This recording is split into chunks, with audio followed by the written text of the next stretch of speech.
Boa tarde a todos. Vamos dar início, então, à nossa palestra de hoje. Vou fazer uma oração leitura do Provérbios 12. Filho meu, se aceitares as minhas palavras e esconderes contigo os meus mandamentos, para fazeres atento a sabedoria o teu ouvido, e para inclinares o coração ao entendimento, e se clamares por inteligência, e por entendimento alçares a voz, se buscares a sabedoria como a prata, e como a tesouros escondidos a procurares, e então entenderás o temor do Senhor, e acharás o conhecimento de Deus, porque o Senhor dá a sabedoria, e da sua boca vem a inteligência e o entendimento. Amém. Eu só peço para os irmãos colocarem em pés para nós estarmos fazendo uma oração. Vamos fechar os nossos olhos. Senhor Deus, nos colocamos diante de Ti nesse momento, Deus. Pedimos que o nosso coração venha estar se aquietando nesse momento, a nossa alma venha estar se aquietando, que nós venhamos estar com os nossos olhos, o nosso coração e o nosso entendimento totalmente abertos para receber tudo que o Senhor tem para nós nessa tarde. Nós cremos, Deus, que nada acontece por acaso, que o Senhor tem um plano e um propósito na vida de cada um de nós. E em nome de Jesus, nós queremos colocar essa reunião de hoje à tarde diante de Ti, te convidando, Deus, a estar presente aqui junto conosco. Declaramos que o Teu Espírito és bem-vindo nesse lugar, Senhor, em nome de Jesus. Que nós venhamos receber, Deus, essas palavras com entendimento, buscando a sabedoria que vem de Ti, Senhor, em nome de Jesus. Abre os nossos olhos, Deus, os nossos ouvidos, Senhor, para receber a Tua palavra, Deus. Que nós venhamos tocar as Tuas vestes, venhamos estar juntos de Ti nesse momento, Pai, em nome de Jesus. Que o Senhor venha estar sempre à nossa frente, Deus, abrindo os caminhos. Em nome de Jesus, Deus, colocamos a vida de cada um que está aqui, nesse momento, na Tua presença. Coloca amor, Deus, nos nossos corações, por todas as crianças que virão a nós. Que tudo isso que nós vamos ouvir, Deus, não sirva só para nós, mas que nós podemos colocar tudo isso em prática, Deus, nas nossas vidas.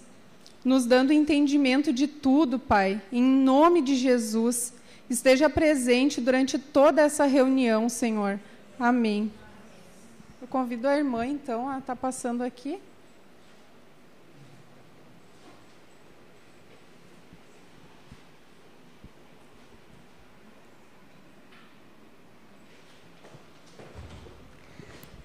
Amém.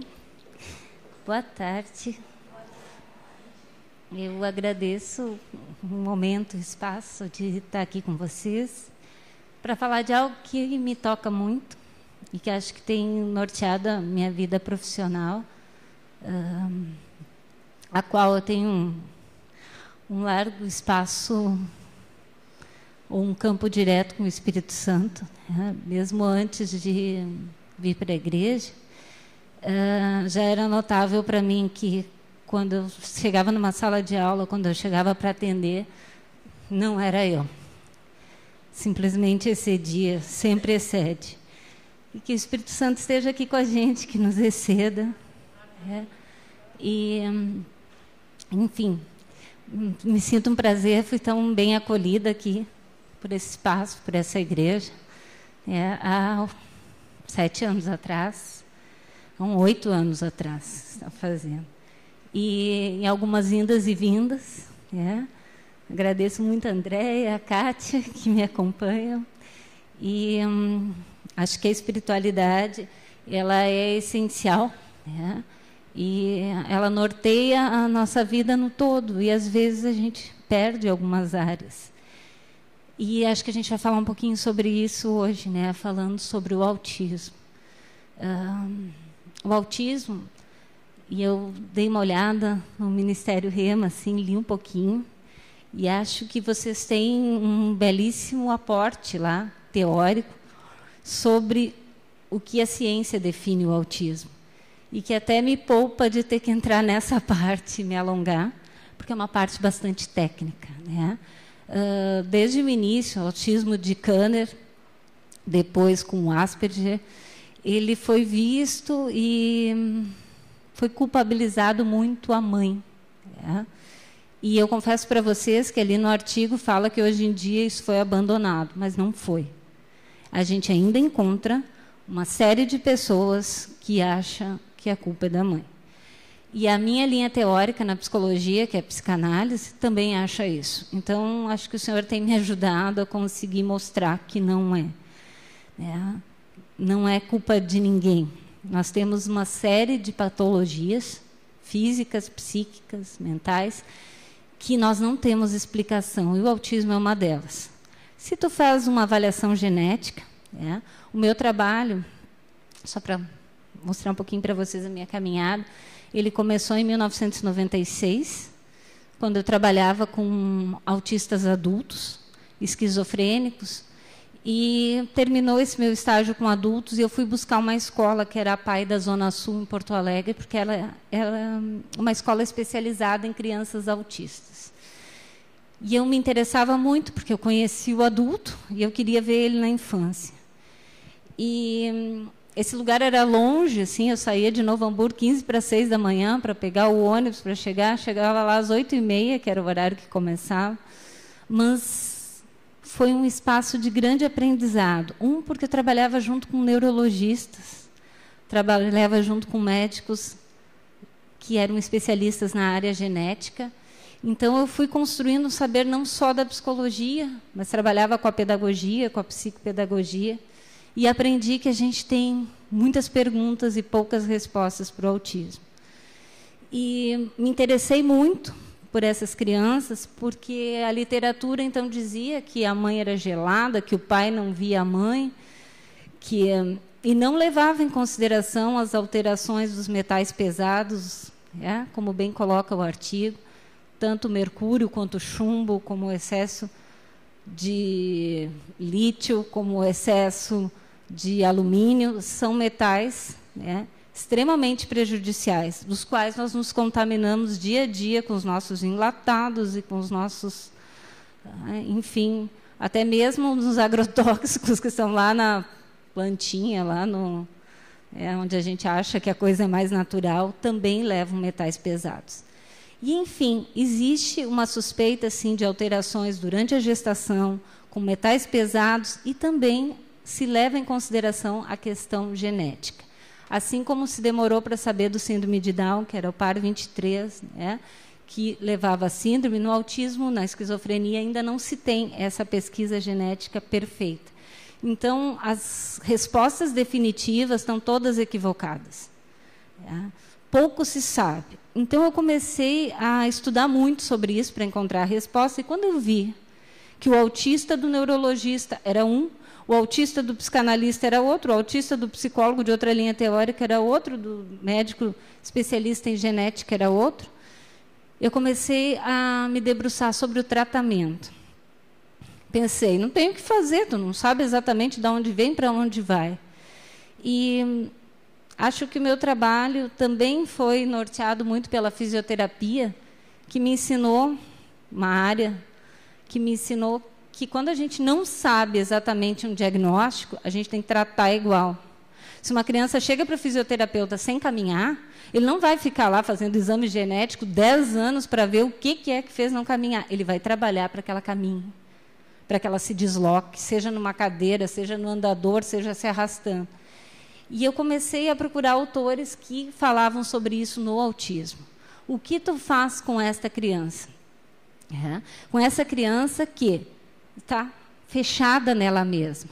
Para a gente poder entender um pouquinho como é que isso acontece, apesar da gente não saber o que provoca exatamente, tem várias suposições e hipóteses, o que acontece é uma imaturidade. Se a gente pegar um bebê recém-nascido na UTI, e eu trabalhei alguns anos na UTI neonatal no municipal, em parceria com o curso de fisioterapia da Fevale, onde eu dou aula há 18 anos, e lá a gente via os bebês prematuros de 28 semanas, 29 semanas, 30 semanas. Tu vê exatamente que o corpo dele não assimila o toque. Tu vê que ele tem uma imaturidade, ele não está pronto ainda. Se a equipe não estiver pronta, a equipe de enfermagem, se não tiver profissionais especializados, como o médico neonato, para trabalhar a família, para trabalhar a mãe canguru, para ir gradativamente sensibilizando aquela criança, ela vai desenvolver atrasos no desenvolvimento. Um deles, por exemplo, pode ser uma alteração como a hiperatividade. Porque é uma criança que é invadida o seu corpo antes que ela pudesse receber a luz, antes que ela pudesse receber o toque. No autismo, a gente poderia entender que essa imaturidade continua após o nascimento, mesmo 38, 40 semanas. Então, o que acontece é que, sejam esses metais pesados ou outra alteração que a gente ainda não tenha nas pesquisas exatamente, há uma alteração na sensibilidade dos 5 sentidos. Então, o principal deles é o tato, e ele está muito alterado no autismo. O tato, ele é responsável pelo primeiro contato com o meio materno. Eu vou voltar com vocês para o espermatozoide e para o óvulo. Eles se encontram e formam um ovo. Esse ovo é todo quentinho e cheio de camadas. E essa camada vai formando os primeiros neurônios que vão desenvolver. Vai formando o sistema nervoso central. É tudo uma coisinha só. E depois desse ovinho, sai um saco, que é o saco gestacional. Quem faz uma ecografia com 5 semanas, 8 semanas, pensa que perdeu o bebê, porque, na verdade, aparece o saco, às vezes meio murcho. Aquele saquinho faz também um papel de aninhar. E esse aninhar é tão importante que, mais adiante, um teórico francês, o Didier Aziel, foi estudando e descobrindo, um médico neurologista, que também estudou psiquiatria, que este saco gestacional, que é o primeiro ovinho, o zigoto, ele formava a epiderme, a parte mais externa da pele, e ele formava o neocórtex, que é a parte mais avançada do nosso cérebro. Então, o que o Aziel foi falando? Que a pele é o envelope do cérebro e que o cérebro depende da pele. Se alguma alteração existe nesta troca, que não passa a informação do cérebro para a pele ou da pele para o cérebro, a criança entende o mundo como parede. Então, no autismo, essas alterações começam muito precocemente. Quanto mais precocemente ela acontece, vai alterando a audição, a forma com que a criança ouve. É como se fosse muito longe. Vai alterando a forma com que ela não consegue ver, porque para ver, tu precisa ser tocado. O que faz uma criança olhar para a gente é o toque. O toque do tom da voz. Olha o tom da voz materna. Sabe? Aí chega o pai, a criança chora, se desespera, até que ele arruma o tom de voz dele, o tom de voz essencial nele. E não me deixem não retomar, porque ele é essencial no autismo, assim como é essencial em toda etapa do desenvolvimento. Porque ele é um toque que diz não, que delimita. E o toque feminino, Aninha. Nenhum nem outro sozinhos se satisfazem, precisa dos dois. E nenhum faz os dois sozinhos. Então, quem tem a espiritualidade, alcança o paterno. Quem não tem, fica devendo. A mãe que não tem, fica devendo. Ela não fica devendo porque ela é culpada. Ela fica devendo porque falta aquele que faz o que a gente, mulher, não sabe fazer. Assim como o homem tem uma dificuldade imensa quando ele tem que fazer esse tom. Esse tom que é um tom que já... O tônus da mulher é nhenhenhé. É de nenê mesmo, tá? De choro. Então, o que vai acontecendo? A mãe, ela se inaugura, né? Ela se transforma nesta mãe, porque o bebê responde a ela quando nasce. Vocês já viram um nascimento filmado? Que o nenê nasce desesperado, chorando, e aí tu encosta ele no nariz da mãe e ele faz... e para de chorar? Isso fica falhado no autismo. E é isso que enfraquece a função materna, a função da mãe. Porque ela precisa que esse outro precise dela, e esse outro, aparentemente, parece não precisar. Por quê? Porque essa parte de estimulação tátil, já desde a barriga, tá? Que antes se chamava que a mãe era gelada, que a mãe não estimulava. Pelo contrário, muitas vezes a criança mexe menos. Muitas vezes a mãe estimulava muito na barriga, mas quando nasce a criança não interage. É muito comum, e os meus pacientes que eu acompanho no consultório, eu vou em casa, preciso ver como é que funciona, bebês que preferiam ficar no berço do que no colo da mãe. Que é ferida maior para uma mãe. Tu passa 9 meses, mais os 10, 15, 20 anos que tu sonhou em ter um filho, para o desnaturadinho nascer e não querer o teu colo. Então, a mãe vai se gelando. Aí, as pessoas ao redor vão olhando para ela e achando ela gelada, desajeitada. E ela vai ficando com o que a gente chama de ferida narcísica. Ela vai sendo ferida, porque a melhor coisa para a gente, quando a gente está de fora de uma situação, é julgar, né? Ai, como é bom. Né? Te abre a boca, assim, aquilo escorre veneno. Né? Então, quem não está na pele não sabe como é a dor de não ter isso. Né? Ou quem já teve um filho que teve a troca, sabe a dor que seria não ter a troca. Então, hoje, uma das principais causas do autismo ter dificuldades no tratamento é que ele pode ser detectado no início da vida pelo pediatra, mas não é falado. Se espera que os sintomas se agravem, espera-se que a criança já fique no movimento, que ela fique cheia de estereotipias. Dá para ver antes. Tem um grupo de estagiários aqui no Kefas que a gente faz estimulação precoce na gestação para prevenir autismo e depois do nascimento. E aí as estagiárias vão para casa, babam em cima do bebê e eu digo, agora mostra para a mãe que é dela. Olha aqui, é para ti, né? E vão estimulando essa troca. E aí me perguntaram, mas tu nunca ia saber se ele ia ter autismo mesmo? Eu digo, que bom. Eu vou esperar saber para saber se tinha ou não, para fazer pesquisa. Eu sou um pouco rebelde nessa área de pesquisa. Tá? Porque o ser humano, para mim, está na frente. Se eu precisar entender o autismo, observando a coisa acontecer sem intervir. Tá? E isso se assiste hoje na escola. Se assiste professores olhando a situação e comentando, o que será, hein? O que eu faço? E não interagindo. Como existe esse atraso, essa imaturidade motora, a gente precisa insistir com o bebê. Insistir com a criança. Se doar, se entregar. Por que o autista vai ficando isolado e vai ficando naquele movimento e não interage? Será que isso é uma característica do autismo? Ou será que é porque a gente fica olhando para ele bem esquisito e não interage com ele? É porque a gente fica olhando esquisito e não interage com ele.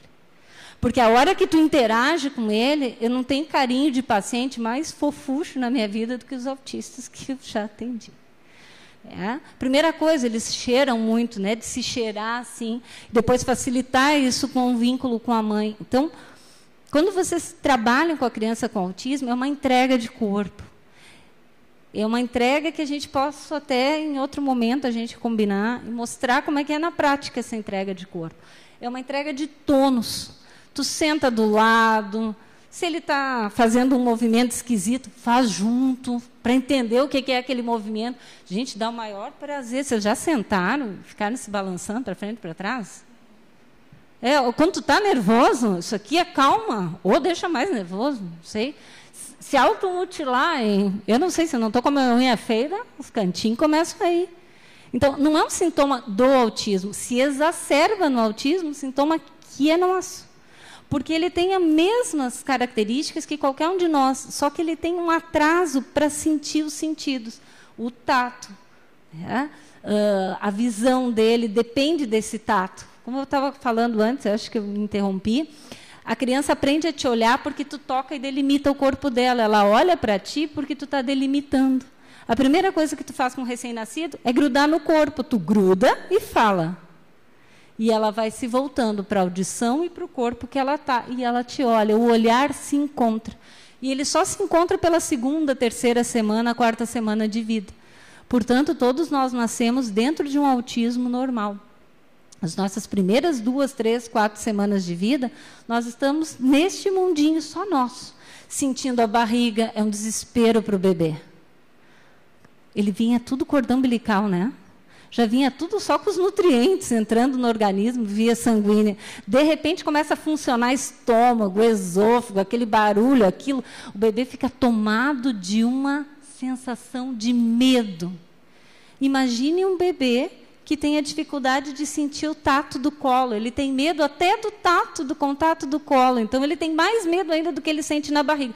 Por isso que os primeiros movimentos dele é tentar acolher o próprio corpo. É como se os órgãos fossem sair correndo. Então, ele está preocupado em se manter íntegro por dentro. E, por isso, ele se dá um próprio colo. Por isso que, cada vez que tu dá um estímulo diferente para ele, ele fica irritadíssimo. Eu adoro irritar eles e adoro ensinar os pais a irritar e conter, irritar e conter, irritar e conter, até que ele consiga suportar. Assim como tu faz com um bebê recém-nascido.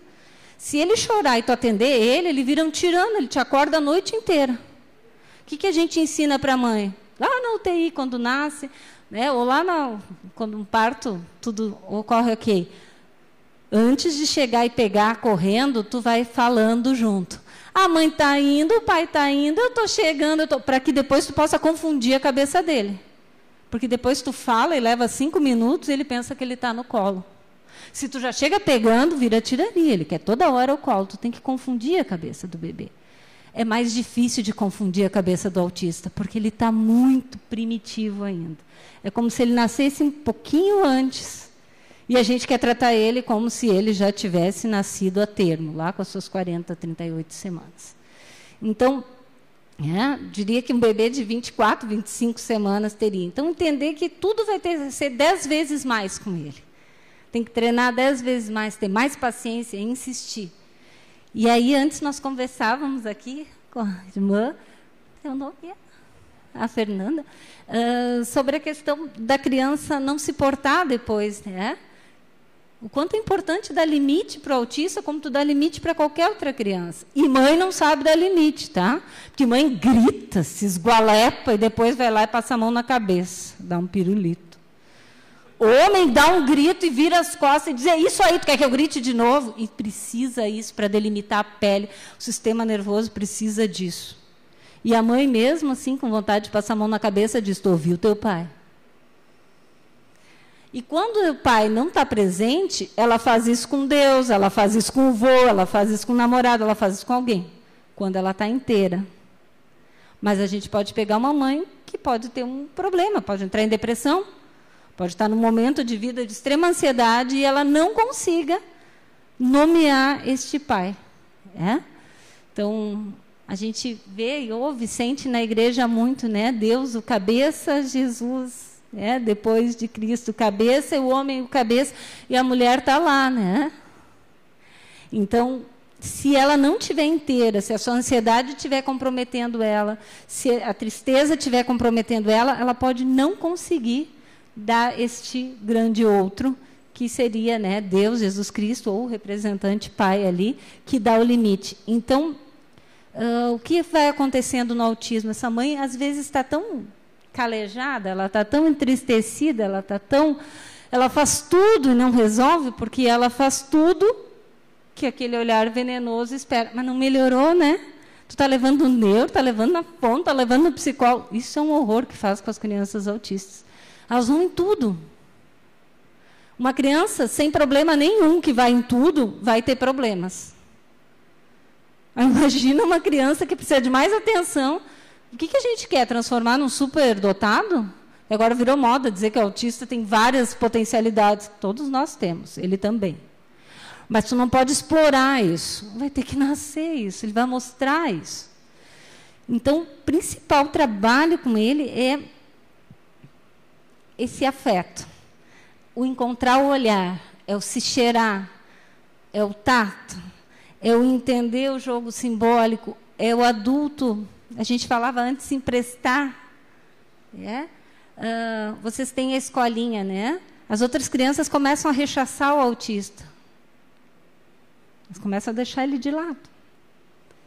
E eu digo para as minhas estagiárias, né? Eu tenho, acho que 9 estagiários no Campus 1 da Fevale que trabalham com autistas lá e que eu supervisiono.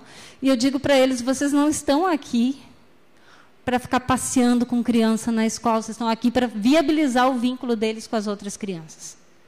Então, tu vai lá, interage, tu tem que te tornar tão interessante para todas as crianças que elas queiram ficar perto da criança com autismo para estar perto de ti. Tu é isca. Essa é a posição. A posição do adulto, né, nesse jogo é um jogo de isca.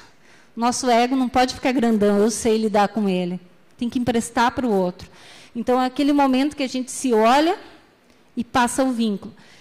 Quando eu costumo mostrar, às vezes eu vou na prática mostrar, eu sento na aula no chão com eles, aí eles vêm, puxam o teu cabelo, olham o teu óculos, falam o que tu tem de esquisito, que criança é super espontânea. E aí eu me grudo no autista. E aí eu começo a fazer as mesmas coisas. Primeiro eu me vinculei com os outros, depois eles querem ficar grudados em mim, e eu me grudo no autista. E eles continuam grudados em mim e no autista. Dali um pouco, eles começam a interagir com o autista e descobrem que ele é super legal, porque ele tem várias habilidades legais. Só que, no primeiro momento, o que nós somos treinados? A julgar. Então, a gente olha alguém se embalando, olha alguém se tremendo e rechaça. E se afasta. Então, o nosso papel não é também dizer para a criança, olha, inclui ele, seja bonzinho, porque isso é uma exclusão, né? Eu tenho que fazer isso acontecer sem a palavra, porque o autista não tem a representação da palavra. Num primeiro momento, não que depois ele não possa vir a ter. Ele primeiro precisa encontrar a representação corporal. É a linguagem do corpo que nos deu a fala. E vai ser a mesma linguagem do corpo que futuramente vai dar para ele a comunicação, seja através da fala, de gestos, ou como ele pudesse comunicar. Os autistas que apresentam sintomas até nos primeiros 6 meses de vida, ou no primeiro ano de vida, eles, em geral, não apresentam uma fala. Tá? A fala deles é extremamente empobrecida. Mas não é porque é mais grave ou menos grave. Sim, porque os sintomas começaram muito cedo. Então, ele teve pouco tempo de ligação intensa com a função materna e paterna. Já o autista que desenvolve os sintomas lá pelos 2, 3 anos, e se a gente pegar ele quando ele está desenvolvendo, os sintomas quase somem. Já tive a oportunidade de pegar uns 3, assim, que os pais chegam, e a primeira coisa que eu digo para os pais, estão preparados para ficar escutando? O que ele tem? Como ele é esquisito?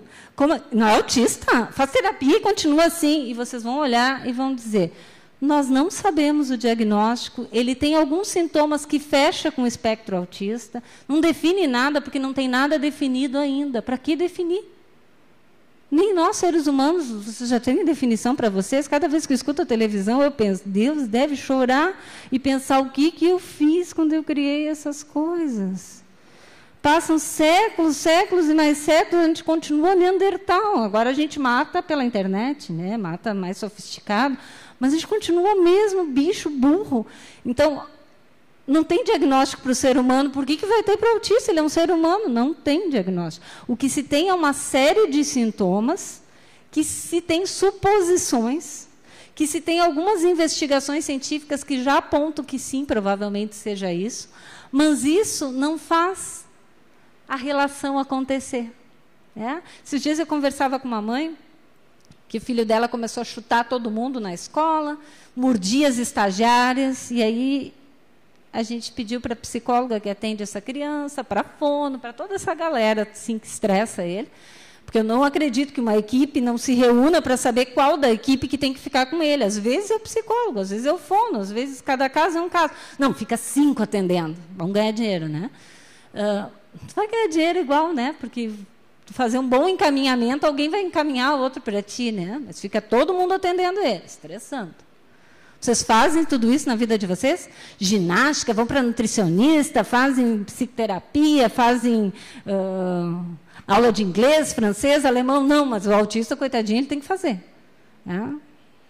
Então, é como se ele tivesse colado literalmente o chicletinho na cruz, como diz os adolescentes, né?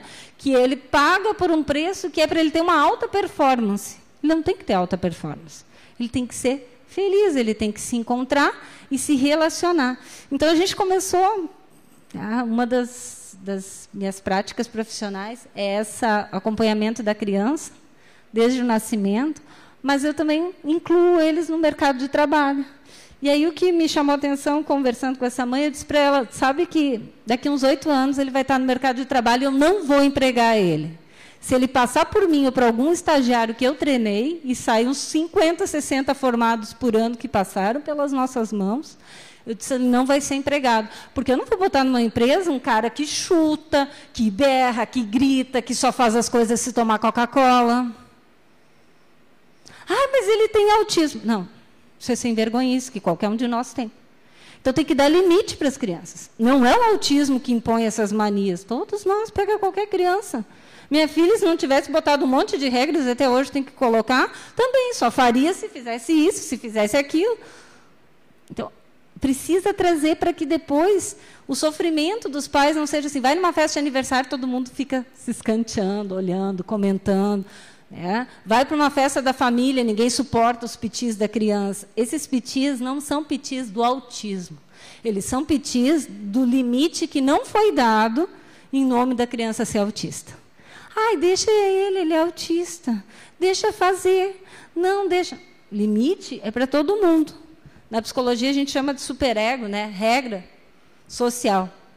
Mas na espiritualidade a gente vai poder dizer que é temor a Deus, que é respeito ao outro, que é... Isso tem que ter, isso é regra básica. Então, sempre que a gente for trabalhar com a criança, com a família, com outros colegas e profissionais, a gente tem que saber que os limites têm que ser dados. Agora eu vou voltar para uma outra questão. Quem disse que para dar limite tem que bater, gritar e sacudir? Eu aprendi a dar limite para os autistas enrolando num edredom. Tá? Isso lá em 1996. Eles se jogavam no chão, se mutilavam, faziam o diabo. Então, a minha supervisora dizia assim, pega um edredom bem fofinho, um travesseiro, enrola, segura e balança e diz, só vou largar quando tu te acalmar, eu estou contigo, e beija, né? E ensina a mãe e o pai a fazer isso. Leva uns 20 minutos, meia hora, tu solta, vem de novo com tudo, parece, né? Isso não só com autista, isso acontece com qualquer criança. Aí tu volta lá e enrola, porque tu traz de novo aquela sensação de útero. Tu dá para a pele uma proteção e a criança vai aprendendo. Se eu me jogar, eu vou ganhar beijo, eu vou ganhar para autista, funciona melhor ainda, porque eles detestam num primeiro momento isso.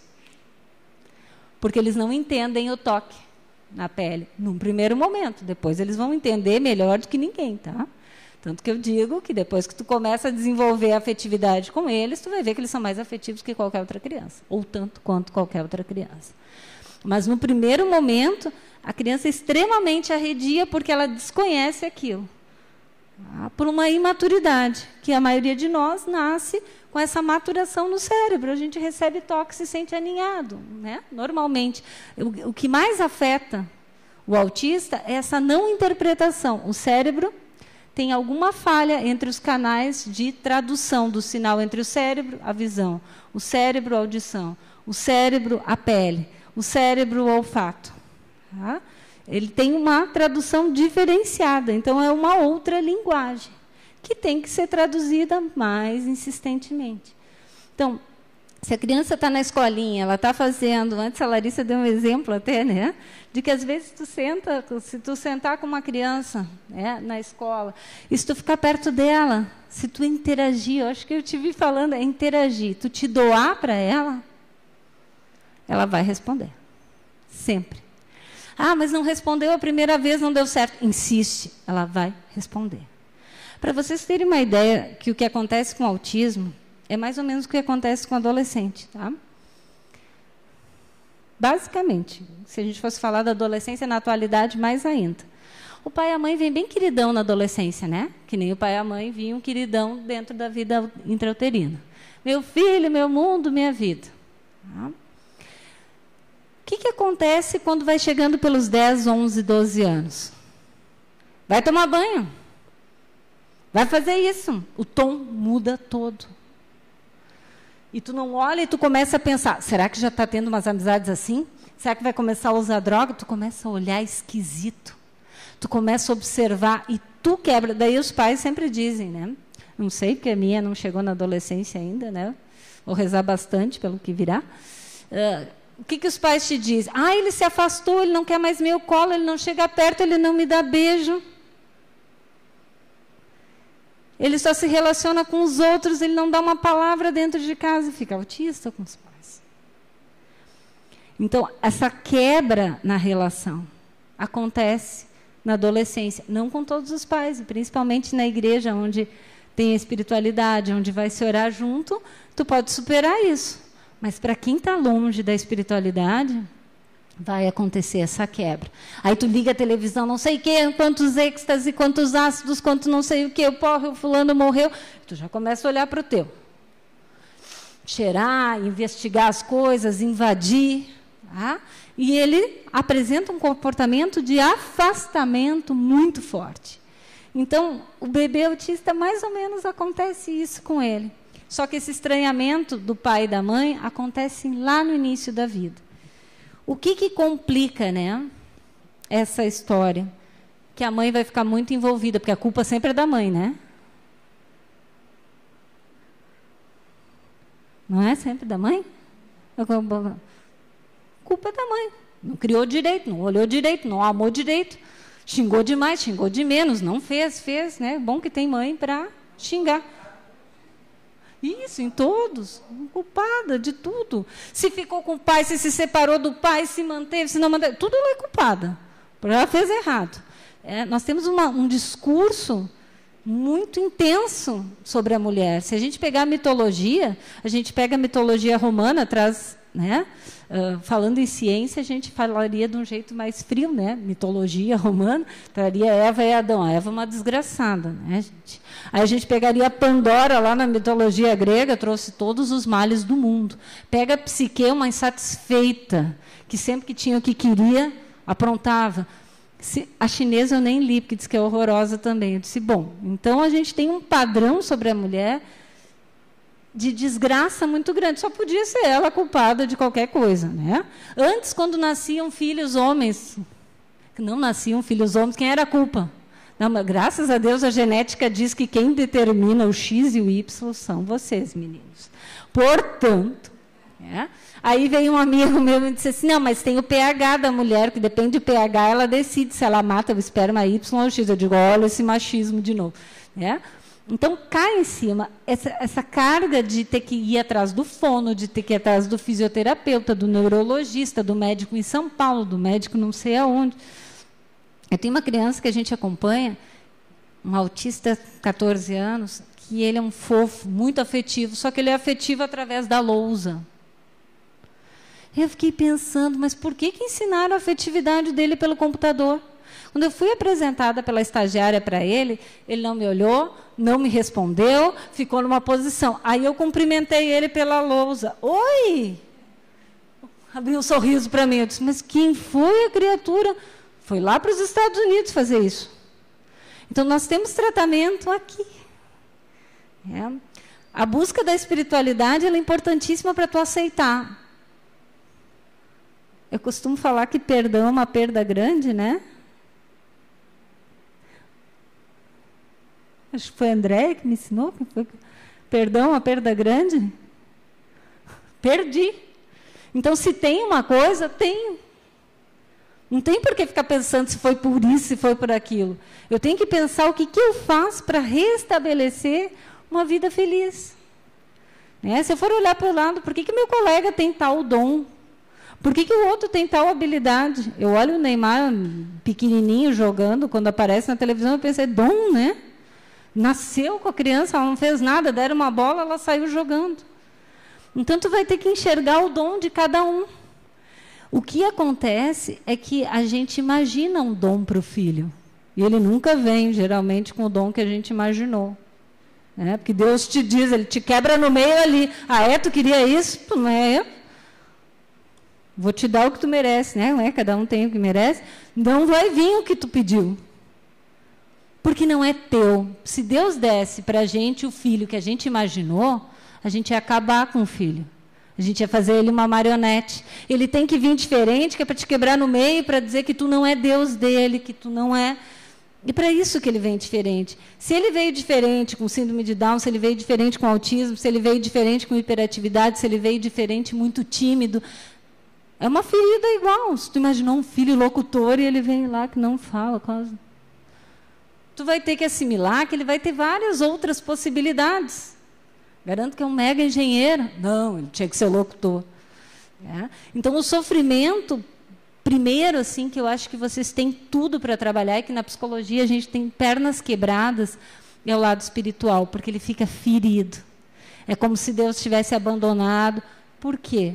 Não é Deus que abandonou, são nós humanos que ficamos com aquele veneno. O que ele tem, hein? O que ele faz assim? Que esquisito que ele é. O tratamento não dá certo. Então, tem que transcender isso para ir para a relação. E a gente, como professor, como profissional, como um amigo, tem que se aproximar. Não ter medo. Não pega. Uma vez os pais me diziam assim, essa criança não pode ficar aqui na aula. Isso já faz uns 15 anos. Porque todos estão fazendo assim agora. Todos chegam em casa. Eu digo, que ótimo! Perfeito, eles estão tentando entender o que tem de bom, e eles descobriram várias coisas boas. Uma das coisas é que aquilo acalmava, e eles aprenderam a brincar com essa criança assim. A maioria dos autistas não brincam. Eles ensinam a brincar. Eles gostam mais de se relacionar com adulto. Os de segunda infância, lá, que aparecem com 2, 3 anos, adoram biologia. Decoram várias coisas, são gênios na matemática. Os que apresentam autismo mais cedo, que a gente às vezes pensa que tem retardo mental, não tem, ele só não mostra a inteligência dele, porque ele não interage. Eles têm uma habilidade para dançar, para música. Habilidade tem. Só que para eu enxergar o dom do outro, eu tenho que interagir com o outro, eu tenho que brincar com o outro, eu tenho que me entregar para o outro. Então, o segredo é o mais simples possível. Talvez seja por isso que a minha área não conta. Que daí fica preso nos consultórios e ninguém se trata há anos e não acontece nada. O maior tratamento é a interação. É o sentar no chão. Se ele está rolando, rola no chão junto. Esses dias nós estávamos com uma estagiária, com 4 alunos rolando junto com uma criança com autismo, mais a estagiária.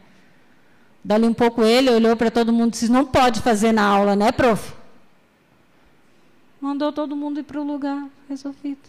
Mas ele rolava toda a aula. E aí ficava, fulano, tu não pode fazer isso. Fulano, levanta. Fulano. Daí ele começava a se morder. Eu disse, mas rolem com ele, vamos ver qual é que é a coisa. Ele mesmo botou limite. Não pode rolar na sala de aula, né, professora? Não pode. Uma criança de 8 anos. Então, essa experiência de se entregar, de não ter medo do mico, de ajudar os pais a não ter medo do... É um mico, né? A criança está lá no shopping. Curte isso. Curte, porque muita coisa que era louca antigamente, hoje é super normal. Hoje estou andando de cabelo rosa, vermelho, pintado, alguém diz, ai, que lindo esse tom. Né? Bota isso há 20, 30 anos atrás, tu era a pessoa mais rebelde do mundo. Então, deixa o esquisito acontecer. Nós somos todos esquisitos, só que a gente tem uma coisa, a gente disfarça, a gente é dissimulado. O autista não é. Ele é autêntico. Esse dia eu tinha uma funcionária nossa do RH, ela me disse, ai, tu pode ajudar no processo de seleção, eu quero um autista trabalhando no financeiro. Eu digo, tu tem certeza? Porque ele vai botar a regra aqui. E essa historinha de vocês saírem de vez em quando, não cumprirem o horário, não fazer isso e não ter toda a auditoria todo dia, não vai rolar. Porque ele tem uma regra. E ele cumpre essa regra. E se não bater o caixa no final com X, 1 centavo, com não sei o quê, ninguém sai do lugar. Eu disse, a gente pode achar assim. Mas eu vou te dizer, ele vai assumir o teu lugar. Ele vai te gerenciar. Pela competência. Pela extrema competência. Se essa for a habilidade dele, pode ser outra. Eu tinha uma criança que a escola me atucanava muito, porque... eu me propus, eu recebi a criança com 4 anos, e eu me propus a ir toda semana na escola, porque a escola estava de cabelo em pé. A criança tinha autismo, um traço, um espectro autista muito leve. Então, ele tinha umas estereotipias de vez em quando e umas corridinhas, só isso. E os professores queriam que aquilo sumisse. Ele não vai aprender a ler nem escrever. Fui para o consultório com 4 anos, gente. Alfabetizei a criança. Minha mãe é pedagoga, pedi umas dicas e disse, não, vai aprender a ler e escrever. Trabalhei com os pais. Estava lendo e escrevendo com 5 anos. Ele não vai conseguir sentar na classe. Aí chegou o 2º ano, eu digo, mas vocês cansam, né? As crianças devem estar cansadas, porque eu canso aqui com vocês. Eu vinha toda semana, agora eu venho uma vez por mês.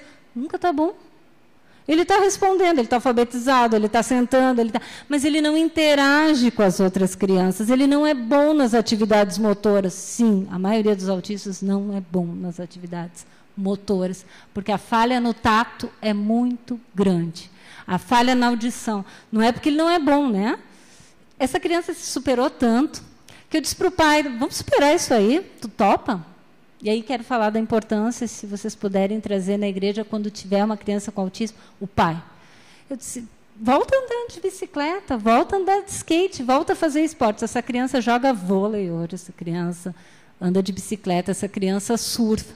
Não é o cara, não vai ser o Gabriel Medina, não vai ser o cara, mas joga até futebol. E a turma já avisa ele, quando é campeonato tu não vai porque tu perde todas. Mas ele aprendeu a lidar com a autoestima disso. Mas foi uma família que se entregou. E esse pai, quando a gente fez o processo de alta dele, ele ficou em terapia uns 6 anos, sempre interagindo com os pais, com eles, socializando. A gente foi passando de 15 em 15 dias até que fizemos a alta. E o pai me disse, o momento mais importante do tratamento foi a 2ª consulta que a gente fez contigo, quando tu disse, esqueçam o que os outros vão falar, não se afastem do filho de vocês, mantenham o olhar, se ele estiver esquisito, fica esquisito junto, até tu entender, até vocês criarem um diálogo um com o outro. Eu preciso dialogar, eu preciso me relacionar.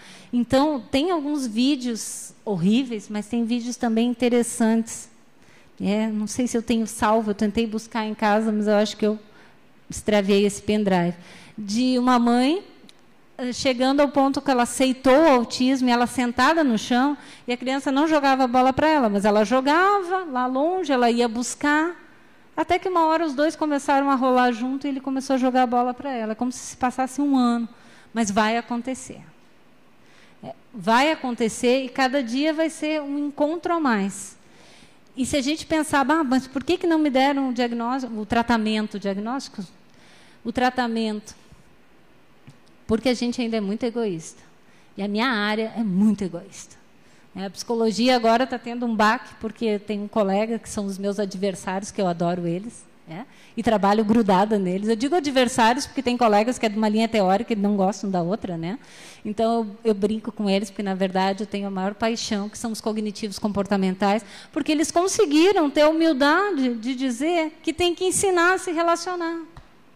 Na psicanálise, a gente ficava fazendo isso no consultório, afastado do pai e da mãe. E eu acho que fui muito criticada, porque eu trazia o pai e a mãe junto. E eu trazia, não porque, mas é porque o Espírito Santo age, né? Me botaram para atender na clínica de fisioterapia, quando eu fui trabalhar na Fevale, e aí os fisioterapeutas atendiam com os pais. E aí, quando eu fui fazer o atendimento de uma criança autista, os pais me disseram assim, a gente pode entrar junto, e eu fiquei com vergonha de dizer que eu não deixava os pais entrar junto. Porque na psicanálise a gente não podia, né? Não entrava. E daí eu disse, pode. E aí eu tinha estudado que a mãe era geladeira, né? Porque tem vários artigos falando sobre isso. Aí eu fui rolar no chão, peguei um balde de água, essa criança adorava brincar com água. Então eu só rodava as minhas mãos na água quando ele me deixava encostar no corpo dele. Se ele não me deixava encostar no corpo dele, eu parava de mexer na água. Como ele queria mexer na água junto comigo, porque eu fazia mais forte, né? Fazia uma bagunça, ele me deixava. Depois era na bola grande, aquelas bolas que se usa na fisioterapia. Queria rolar na bola comigo, porque eu rolava bem rápido na bola com ele. Eu não ia se não tivesse grudado em mim. Não vai grudar, não dá, que pena.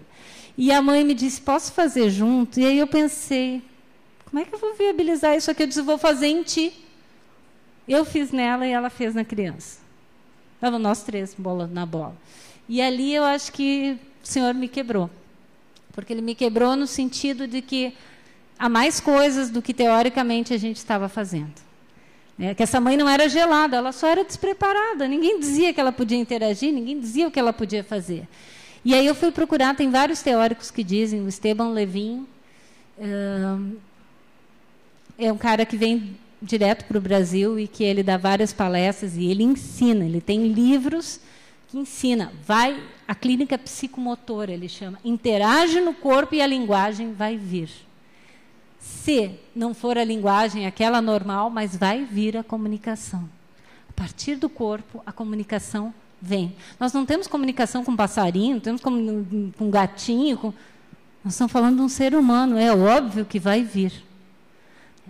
Se for um autismo esse que aparece aos 2, 3 anos, geralmente já tem a linguagem. Se ele começou anteriormente, a linguagem é um pouquinho mais restrita, mas vai haver o entendimento e a comunicação.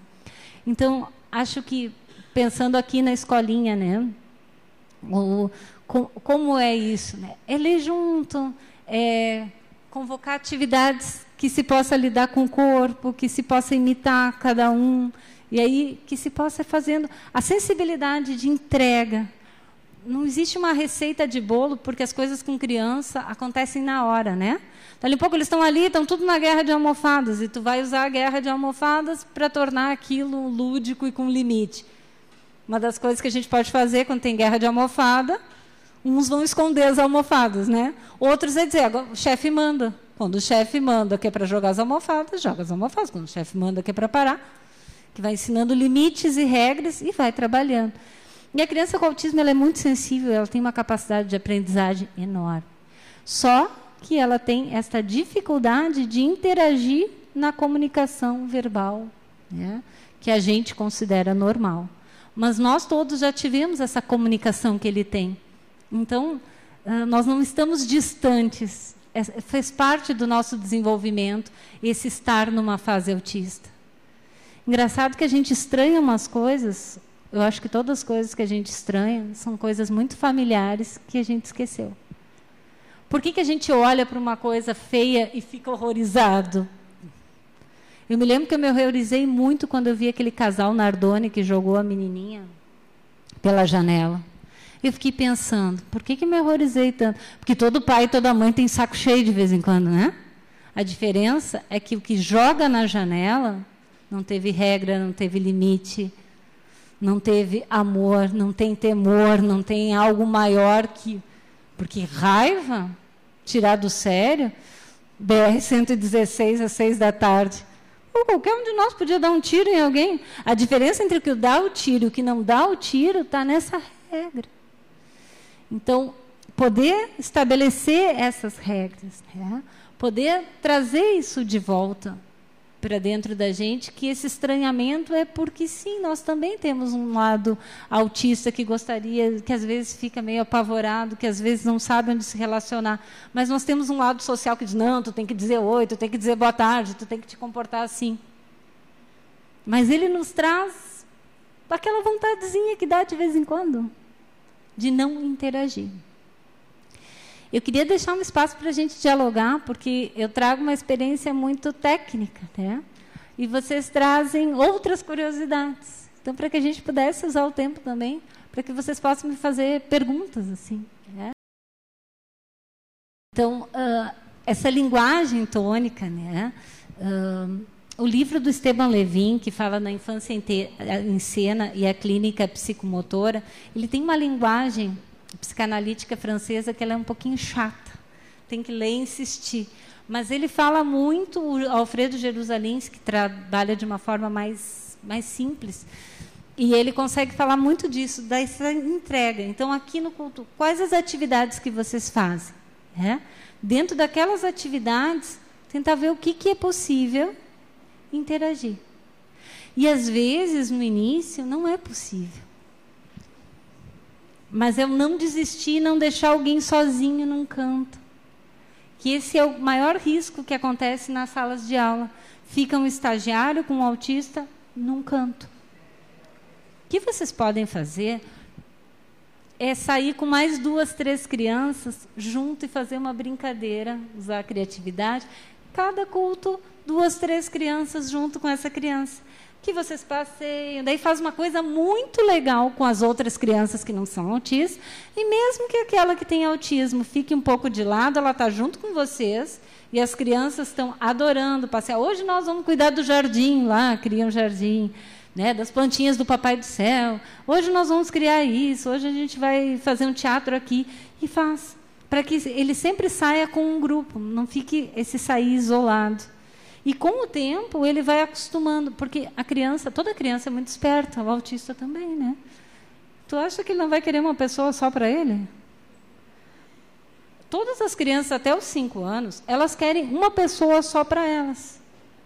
Um bebê de 6 meses, está com a mãe no colo, chega uma amiga para conversar. O que ele faz quando a mãe começa a conversar com a amiga?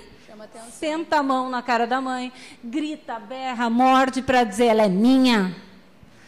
O autista fica passado, tá? Ele fica se achando até os 4, 5, 6, 7, 8, 9, 10 anos, se a gente não der limite. Porque a gente pensa, ele é autista. Não, ele precisa do mesmo limite. E ele vai se desorganizar. E, às vezes, a gente cede para o autista porque ele começa a berrar, porque ele começa a se jogar no chão, porque outros se mordem. E aí, esse ceder é confortável na hora. Mas quando ele tiver 15, 20 anos, ele vai fazer a mesma estratégia, ninguém vai achar bonitinho, ninguém vai sair para passear com ele. Aí sim vai ter que medicar. Tem que fazer algumas combinações com os pais, porque às vezes o que a gente vai fazendo? A gente vai fazendo tudo para a criança não reagir. Tudo para ela ficar bonitinha. E para ela ficar bonitinha, ela vai ficando tirana, como qualquer outra. Né? A sua majestade é o bebê. Limite tem que ter. Então, eu me preocupo muito com isso, assim, quando chega lá 13, 14, 15 anos, que aí tem que estar medicado até as orelhas, não pelo autismo, mas porque ele não construiu esse limite. Limite é se sentir aconchegado consigo, protegido no meio social. Então, às vezes é muito na prática para fazer isso, né? Eu tive um dia que eu fui tão atucanada por essa escola que eu falava antes, é uma escola bem legal, mas eles estavam muito assustados com o autismo, que eu cheguei no consultório e parei.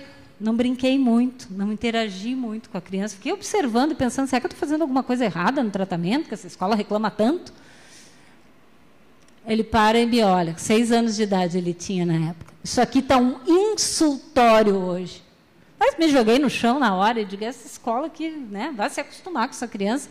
Como ela é tudo de bom, eu estava insultando ela, eu estava observando, eu não estava me doando, eu não estava brincando, eu não estava com ela. Então, às vezes, os pais... E nós, enquanto professores, educadores, nós somos convidados a insultar a criança. Porque nos ensinam a mandar ela fazer um monte de coisa, a aquietar ela.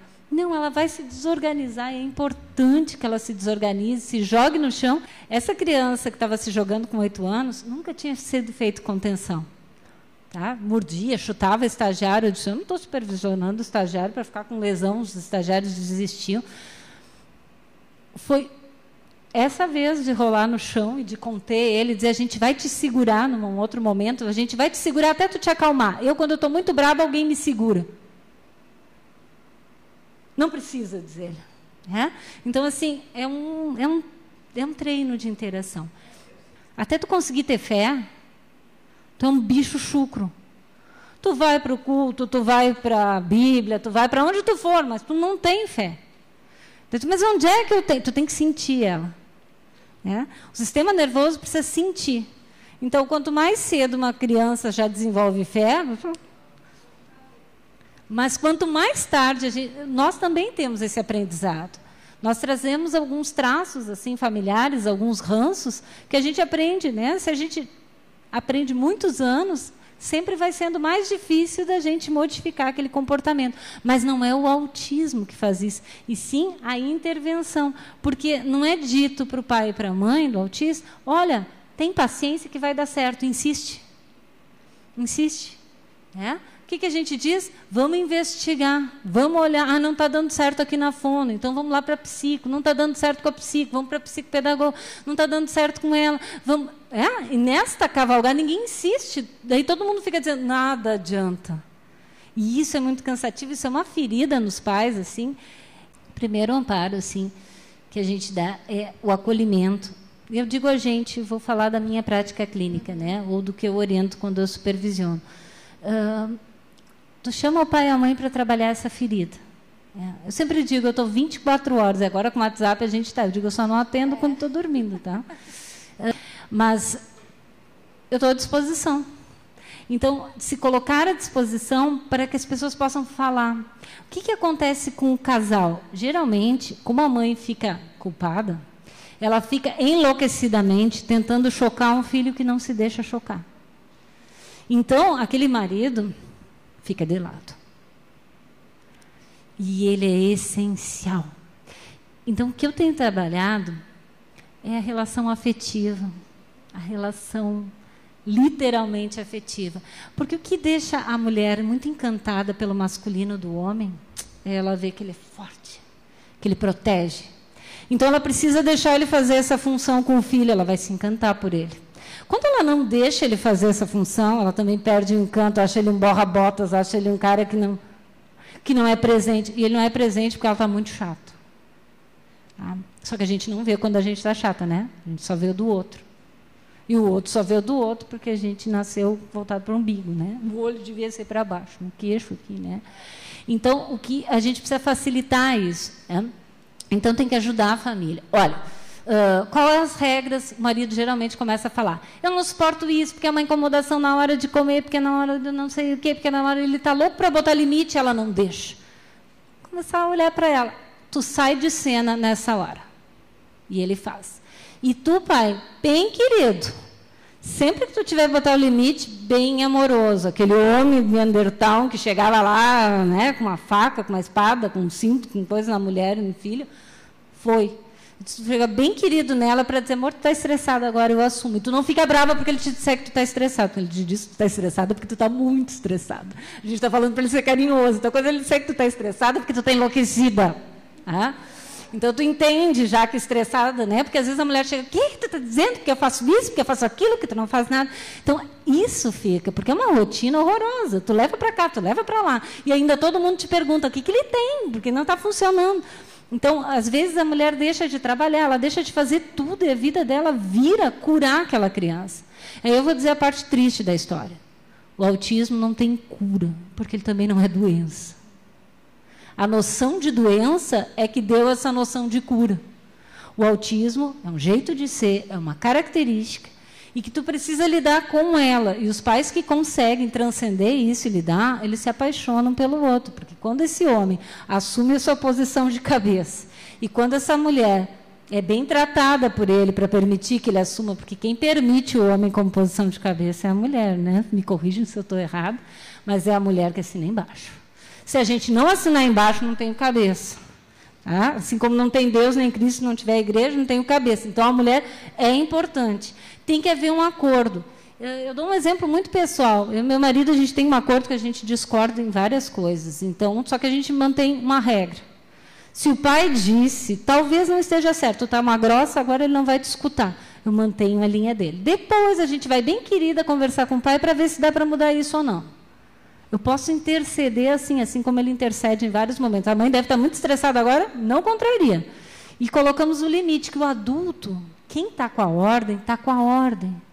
Quem deu a ordem tem que ser respeitado. Se a mulher está louca, ensandecida, tu vai lá e acalma a coisa e diz: agora sai. Só que tem que treinar com os pais esse sair de cena, porque às vezes é o pai que está ensandecido.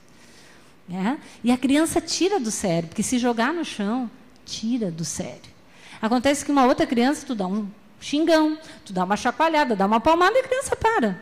O autista, ele pode ficar muitas horas fazendo isso, e alguns podem convulsionar. Tá? Porque às vezes tem outras síndromes associadas ao autismo, não é só o autismo. Às vezes tem uma questão de convulsões ocorrendo juntos, ou tem uma outra síndrome associada, então tem que investigar sempre a parte neurológica concomitante. Então, quando tem isso, eu gosto muito do edredom, porque ninguém vai convulsionar no edredom, tá? O edredom, ele acalma qualquer criança. Não sei por que tinha que bater nas crianças, é só enrolar, gente, eles ficam furiosos, eles param, porque dá limite. Tu limitou, tu disse que tu tem. E isso forma, dentro da química do cérebro, um equilíbrio. Né? O equilíbrio do cabeça, e que na psicologia a gente chama da função paterna, da lei, de estar submetido a alguma coisa. Alguém é mais do que eu. Então, é muito importante restabelecer com o casal, restabelecer com o professor. Por exemplo, quem manda na escola? É o professor, né? Então, tem que restabelecer com os pais que lá a regra é da escola.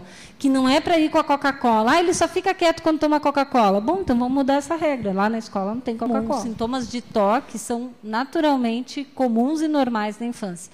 No autismo, né, ele se potencializa na estereotipia. A estereotipia tem o mesmo foco da ansiedade que tem o tique. Tá? Só que ela tem uma imaturidade motora anterior. Não sei, tem uma neuropediatra, Fernanda Gonçalves, não sei se tu já faz anos, tá? Que ela falava muito em imaturidade motora, né? Que seria essa imaturidade da criança, onde ela tem um descontrole, então ela descarrega a ansiedade. Então, o importante hoje da gente olhar na criança é que inibir, não sei se tu percebe, se vocês inibirem na escolinha, se tu inibir em casa, ele vai ter um cansaço. Se tu disser não faz, não faz, não faz, mais atacada ela fica para fazer. Então, tu precisa canalizar outra brincadeira. Mudar o foco. Isso, muda o foco. Diga-se de passagem, um dia vocês peguem o DSM-5 ou o CID-10, que são os manuais de transtorno mental internacional, o CID-10, e vocês olhem lá em transtorno afetivo de humor e se enquadrem, vocês vão se enquadrar. Em um ou mais de um, porque nós temos tudo aquilo. E as crianças têm muito daquilo, como tu disse, né, de 35 tinha 40, a maioria teriam 30. Os manuais eles são muito cruéis, né, porque... E eu até questiono os exames de imagem, porque a criança que não apresenta um comportamento com espectro autista, ninguém faz exame de imagem. Vai lá fazer um exame de imagem para ver se não tem alteração. Tem. Vai lá botar teu dedinho na genética lá para fazer as digitais para ver se tu não tem. Eu lembro que eu ia fazer a minocentese, aquele exame que tu tira o líquido para ver da criança, e a minha gineco perguntou assim, tu faria o teu exame genético? Eu disse, não. Ela disse, mas da tua filha tu vai fazer. Eu digo, tá, decidido, não vou fazer. Porque se a gente for fazer, a gente tem tendência para um monte de coisas. A minha dissertação hoje, que eu estou escrevendo, é sobre o impacto que acontece no mercado de trabalho, porque essas coisas não são feitas na infância. Então, nós, enquanto profissionais na escola, em casa, não estamos trabalhando juntos, e aí, quando chega no mercado de trabalho, é um horror. Eu não ia entrar nessa parte, mas, assim, o fruto nunca cai longe do pé. E a gente estranha muito porque ele reflete coisas nossas, né? Então, olha o lado encantador que tem o autismo. Ele pode dizer, não vou ouvir, não vou interagir. Ai, que inveja, né? Então, que a gente possa olhar as coisas boas e ajudar. Obrigada.